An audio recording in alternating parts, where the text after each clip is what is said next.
Aijal. Digali sosok Arjuna itu seperti apa Aijal? Nah, ini ada poin yang keempat. Nanti pesan amanat bisa digali lagi. Poin yang keempat ada relevansi karakter nih. Relevansi karakter tokoh dengan realita kehidupan, anjir. Di sini ada berapa orang ini? 1, 2, 3, 4, 5, 6. Ada 6 orang yang pernah terlibat dalam garapan naskah drama karyaan Sugianto Mas ini. Yang memerankan Arjuna ada 2 orang. Pertama ada Bung Rizal di sana. 3 ya. Ada 3 orang. Ada Bung Rizal. Kemudian yang kedua ada Bung Dul Arjuna. Dan yang ketiga ada Bung Rizal lagi. Bung Azmi. Nah, yang memerankan Dola ada 2. Ada Bung Agung, ada Bung Albi, dan yang ketiga ada yang memerankan tokoh Raga, Raja Raga, ada Bung Aden. Nah, untuk yang Arjuna terlebih dahulu, kebetulan mikrofon ini sedang saya pegang, jadi akan dimulai dari saya terlebih dahulu. Yang kebetulan dipercaya untuk memerankan tokoh Arjuna. Ya, relevansi kalau kita hubungkan tokoh Arjuna dengan karakter manusia gitu di masa sekarang. Arjuna itu digambarkan sebagai tokoh yang lelaki pada umumnya. Seperti ya. Tadi yang sudah disampaikan disinggung sedikit oleh Bung Dul bahwa tokoh Arjuna ini orang yang sudah memiliki pasangan hidup namanya Pariem. Tapi ternyata dia juga disukai oleh seorang putri raja.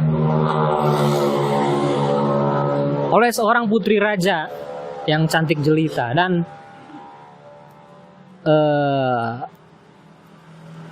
dengan luar biasanya ketika Dewi Rara menghampiri dia gitu dan mengutarakan keinginannya bahwa dia ingin diangkat menjadi murid, dia ingin tinggal di alas kemuning, dia dengan senang hati menerima, anjay. Itulah sosok Arjuna. Dan sebagaimana itu kan Arjuna diambil dari tokoh Mahabharata ya, salah satu anak dari Pandu Dewanata, saudara dari para Pandawa, 5 Pandawa. Arjuna sepengetahuan saya memang digambarkan dengan lelaki yang tampan gitu, lelaki yang berwibawa. Kalau kata orang Jawa itu lanange jagat. Jadi laki-lakinya dunia itu ya Arjuna. Lelanange jagat ya. Laki-lakinya dunia itu Arjuna kalau menurut mungkin kalau sedikit menyinggung agama Islam ya, agama Islam kan mengenal nabi yang paling tampan itu Nabi Yusuf. Nah, di jagat pewayangan yang paling tampan itu Arjuna. Dan dia juga mempunyai istri kalau tidak salah lebih dari 1. Ya, saya lupa lagi. Lebih dari 1. Dan ya kalau kita cerminkan dengan kehidupan sekarang, banyak orang-orang yang seperti Arjuna gitu, dimana dia sudah memiliki satu hal dan ketika ada satu yang bersedia untuk jadi miliknya gitu, kenapa tidak gitu. Banyak, walaupun sebenarnya satu pun tidak akan pernah habis itu. Apa dialog Arjuna teh? Padul, Pak Rizal? Yang apa? Yang pas Pariem keluar, Arjuna nunggu Dewi Rara sama Emban masuk. Kan ada dialog ke penonton tuh. Hal yang paling berharga dalam hidup ini adalah istri. Dia bernilai praktis. Itulah sebabnya banyak lelaki yang menginginkan lebih dari 1. Itu sosok Arjuna. Silahkan dilanjut. Di depan saya ada tokoh Dola ini.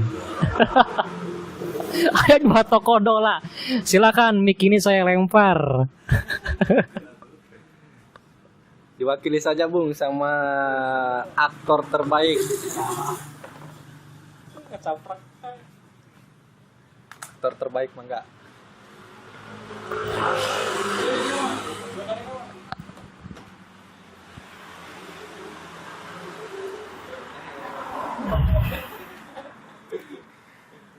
Poin nomor 4 ya Bang. Bebas.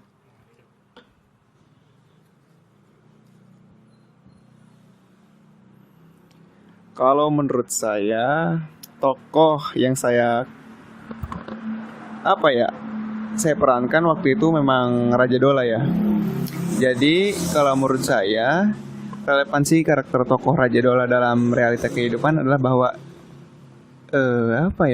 bahwa anak itu emang walaupun terasa berlebihan ya, tapi memang harus seperti itu, apalagi dia telah kehilangan sosok istrinya, istri yang dicintainya. Berarti tinggal satu lagi sosok wanita dalam hidupnya. Otomatis bahwa wajar Raja Dola begitu sangat melindungi bahkan mengatur anaknya seperti itu, karena bagaimanapun ya dia anak satu-satunya seperti itu, wanita terakhir dalam hidupnya kalau saya istilahkan seperti itu. Jadi sosok Raja Dola ini memang sosok yang dibilang penyayang gitu, walaupun sisi jeleknya bahwa dia tuh tidak konsisten ataupun tidak memiliki sering berubah-ubah gitu. Seperti itu, mungkin lebih kepada kebijakan seorang ayah gitu terhadap anaknya, seperti itu. Itu saja mungkin dari saya, sedikitlah berbagi tentang sosok Raja Dola seperti itu. Mungkin lanjut saja kepada tokoh ketiga, yaitu Raja Raga.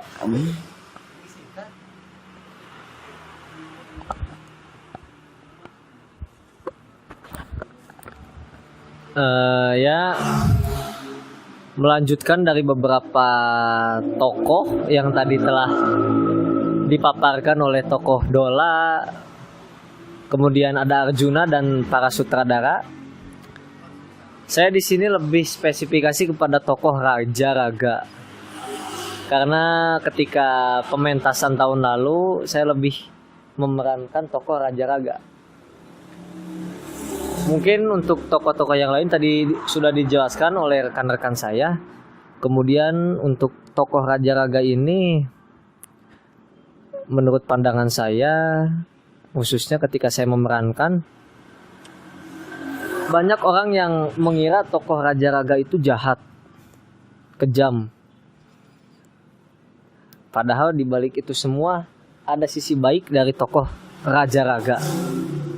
Satu mungkin yang bisa kita ambil dari tokoh Raja Raga, dia mempunyai karakter kuat. Karakter kuat itu terletak pada sifat setia. Setia dalam segi apa? Bisa kita temukan dalam naskah Bimbang Dewi Rara itu, ketika si Raja Raga tetap setia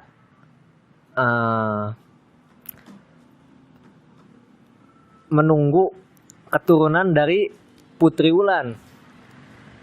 Nah, ketika Raja Dola dan Raja Raga berperang dalam suatu sayembara memenangkan Putri Wulan, itu Raja Raga kalah dalam sayembara tersebut. Tetapi dia mempunyai janji bahwa saya tidak bisa mendapatkan Putri Wulan, tapi kelak suatu nanti keturunan Putri Wulan kelak akan menjadi milik saya. Nah, suatu penantian yang panjang hingga berpuluh-puluh tahun lamanya, sampai pada suatu waktu Raja Raga telah termakan usia, telah tua. Dia tiba-tiba muncul di kerajaan Sagara, muncul kembali pada kehidupan Dola. ya dia bertekad ingin menikahi seorang putri dari kerajaan besar kerajaan Sagara, yaitu Dewi Rara. Seperti itu. Karena mempunyai tekad besar, lalu dia menemui sosok Dola. Kemudian di situ terjadi perdebatan yang sangat alot. Lalu apa daya, karena sosok Dola itu bijaksana, dia tidak mau kerajaannya itu perang. Jadi si sosok Raja Dola ini bingung, gundah, karena dia dihadapi dalam dua pilihan.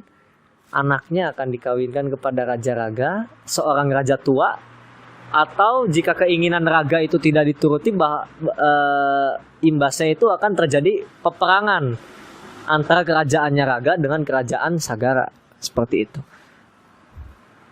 Kemudian Dewi Rara tidak mau dijodohkan dengan Raga, dan akhirnya Dola terpaksa mau tidak mau harus perang dan kerajaan seberang. Dan dalam suatu pertempuran di akhir cerita, Dola mati dibunuh Raga. Kemudian di situ datang Dewi Rara.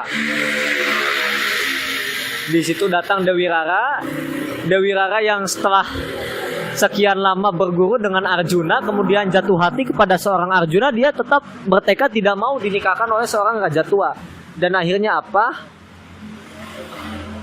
Dewi Rara mencoba untuk memanah Raga, tetapi karena Raga itu sakti mandraguna, akhirnya meleset semua anak panah yang diarahkan kepada Raga. Dan akhirnya Raga frustasi, akhirnya Raga bunuh diri di depan Dewi Rara. Nah, mungkin itu singkat ceritanya, dan itu singkat pemaparan mengenai karakter dari Raja Raga khususnya. Ini pemaparan menurut saya karena saya sendiri pernah satu kali memerankan sosok Raja Raga dalam pementasan Bimbang Dewi Rara karya Aan Sugianto Mas. Oke, saya kembalikan kepada moderator. Sebelum ke moderator, kita lanjut ke tokoh Arjuna yang akan dipaparkan oleh rekan saya juga yang bernama Rizaluddin Azmi. Oke.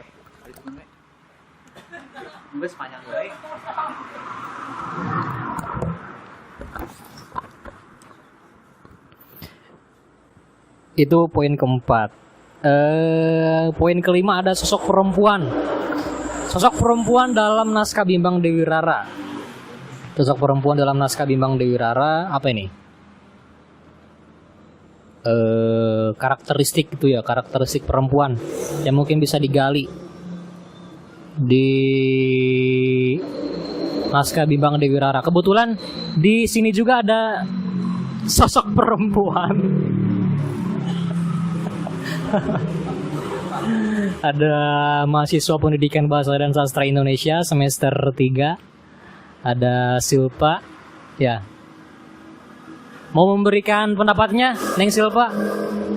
Udah baca naskahnya udah? Belum? Hah? Apa?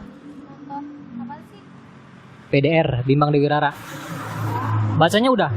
Baca naskah? Udah 2019 kan masuk.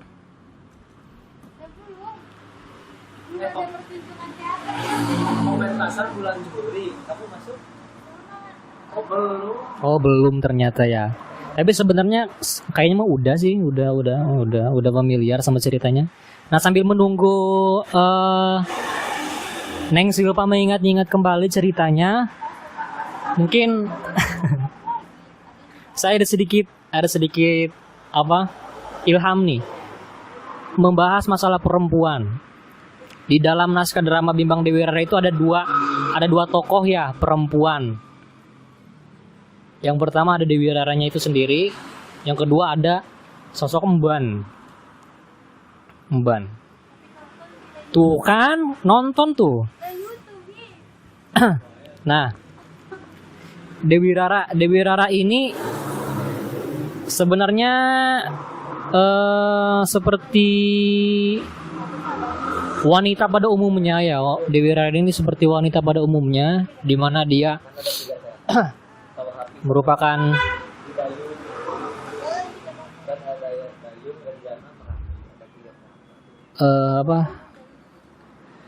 merupakan manusia yang punya keinginan, merupakan manusia yang punya hak dan kewajiban, di mana haknya itu menurutkan hatinya dan kewajibannya itu mendengarkan apa yang disampaikan oleh orang tuanya, itu Dewi Rara. Dan ya akhirnya seperti yang tadi saya sampaikan, melalui tokoh Dewi Rara ini kita belajar bahwa sebagai seorang manusia kita harus bisa bijak dalam memilih sebuah keputusan gitu teh. Nah, dalam naskah karya Bapak Aan Sugianto Mas ini kita bisa belajar bahwa dengan memposisikan diri sebagai Dewi Rara yang dari awal sampai dengan akhir, kalau boleh saya bilang bingung gitu ya, dari awal sampai dengan akhir, dia itu ingin A, tapi dituntut supaya B. Dia itu bingung dari awal sampai akhir. Dan di ending cerita itu dia tidak mendapatkan apa-apa. Ya, pertama, keinginan hatinya untuk bersama dengan Arjuna tidak terpenuhi. Kedua, kerajaan Sagara, kerajaannya gitu, agar tidak berperang dengan kerajaan Raja Raga, sama tidak terwujud. Jadi apapun yang tidak memberikan hasil gitu. Saya pernah membaca sebuah quotes dari salah satu penulis milenial pada saat ini. Penulis ini satu angkatan dengan Raditya Dika, JS Hairen namanya, bahwa salah satu solusi dalam persoalan hidup itu pertama secangkir kopi, dan yang kedua ada dua hal ya. Pertama secangkir kopi, dan kedua berani ambil sikap. Anjir. Nah itu yang tidak dilakukan oleh Dewi Rara. Nah itu. Yang kedua, Emban. Emban ini menurut pandangan saya dia juga orang yang bimbang, tapi dia berani untuk melangkah, berani untuk menentukan. Dan salah satu hal yang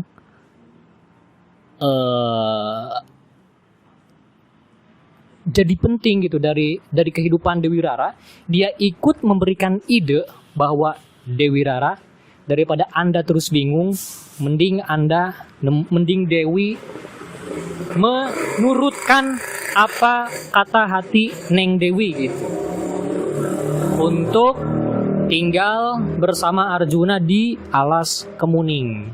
Nah dia itu memberikan ide pergi ke Alas Kemuning itu asal mulanya dari Emban.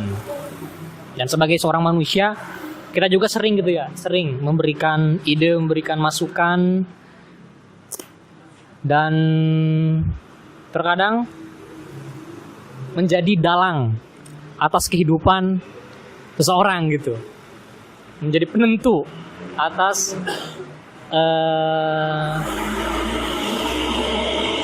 kehidupan seseorang. Nah seperti itu mungkin. Mangga Pak Agung, dilanjut. Oke. Berhubung sudah pukul 10 malam dan kita sekarang saatnya untuk merencanakan untuk tanggal 30 September nanti. Jadi ditutup.